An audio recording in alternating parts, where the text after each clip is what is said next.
It's increasingly common, regardless of the Christian circle you find yourself in, to hear people talk about creation, fall, redemption, or sometimes creation, fall, redemption, restoration, or creation, fall, redemption, consummation.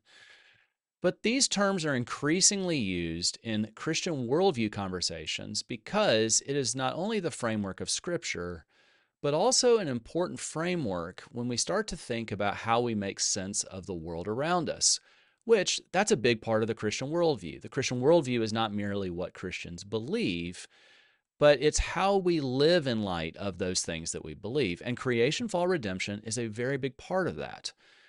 And it covers the scope, the tapestry of the way that we see a redemptive story in Scripture. And it's not just the story of the fact that God created things, the fact that things somehow went wrong at the fall and that Jesus then came. But creation, fall, redemption is a wonderful framework for how we engage the world because the creation doesn't merely deal just with where did everything come from. It actually deals with how are all things supposed to be. And the fall doesn't just deal with this event that happened in the Garden of Eden, but it's in a desire to make sense of why is everything messed up? How did the fall affect us where we are today? And redemption, yes, it does certainly speak to and depend upon the life, death, resurrection, and ascension of Jesus and the fact that he's going to make all things new. But it also deals with how do we look forward to a fix? So maybe you could simplify these questions of how's everything supposed to be? What's wrong? And how's it going to be fixed? And by the way, all worldviews, in one way or another, deal with those very same questions. How's everything supposed to be? People have a fundamental assumption of how things are supposed to be. That's why there's an outcry quite often saying that's not right, that people have this belief and there is supposed to be a better way. Well, Christians understand why that's so because God gave us an inherent understanding of how all things should be. Thankfully, Scripture does give us very clearly this tapestry, this reverberation of shalom there in the Garden of Eden, that we understand God's original intent. By the way, without a clear understanding of original intent, it becomes very difficult to make sense of our world, in the same way that it also becomes very difficult to make sense of our world unless we have a clear understanding of what's wrong with it. People look at the world and they realize something's wrong and they try to make sense of it, and that needle varies quite often depending upon people's circumstances. And yet, Scripture is very clear in terms of defining why things are wrong, giving us the capacity to make sense of it. That what happened in the Garden of Eden not only is this historical event that helps us understand the why, but it begins to speak to what we actually see today to make sense of it, that sin is a real thing. It's a perversion of the way things are supposed to be. And it's not just external, but it's also in our own hearts. It helps us understand our world, but it helps us to understand ourselves.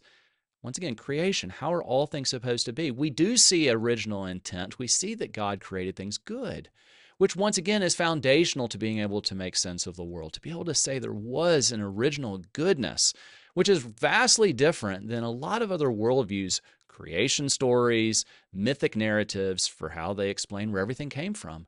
Scripture gives us a very clear understanding of original intent. We need that baseline. It gives us a clear understanding of what went wrong, but then also it speaks to the fact that Christ is going to come again.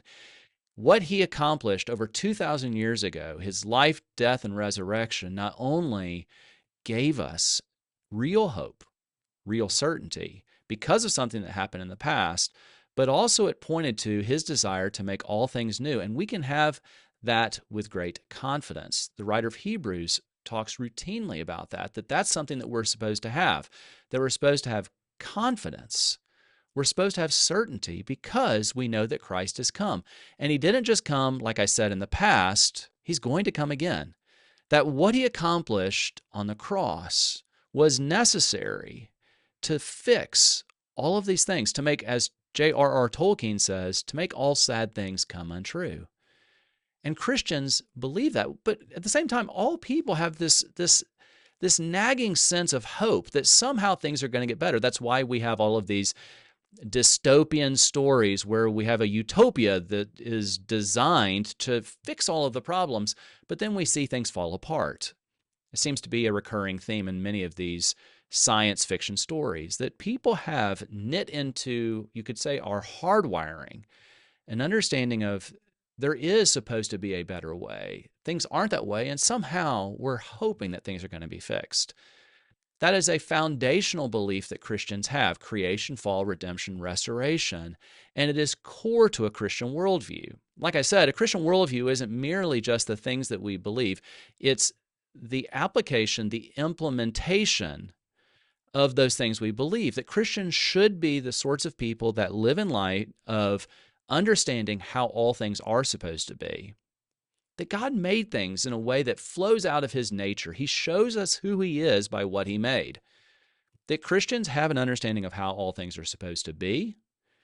We have an understanding of what's wrong. And we also have a real hope, not only because Christ has come, but because He is going to come again, and He is going to make all things new. That is why creation, fall, redemption is a vital part of a Christian worldview. And I don't understand how you can have any conversation about a Christian worldview without creation, fall, redemption, and restoration.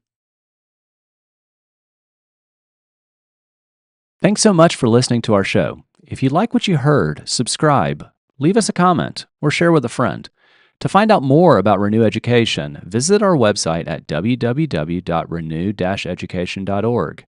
Watch us on our YouTube channel for various podcast episodes, YouTube shorts, and Worldview Brieflies. And you can listen to our show wherever podcast episodes are found.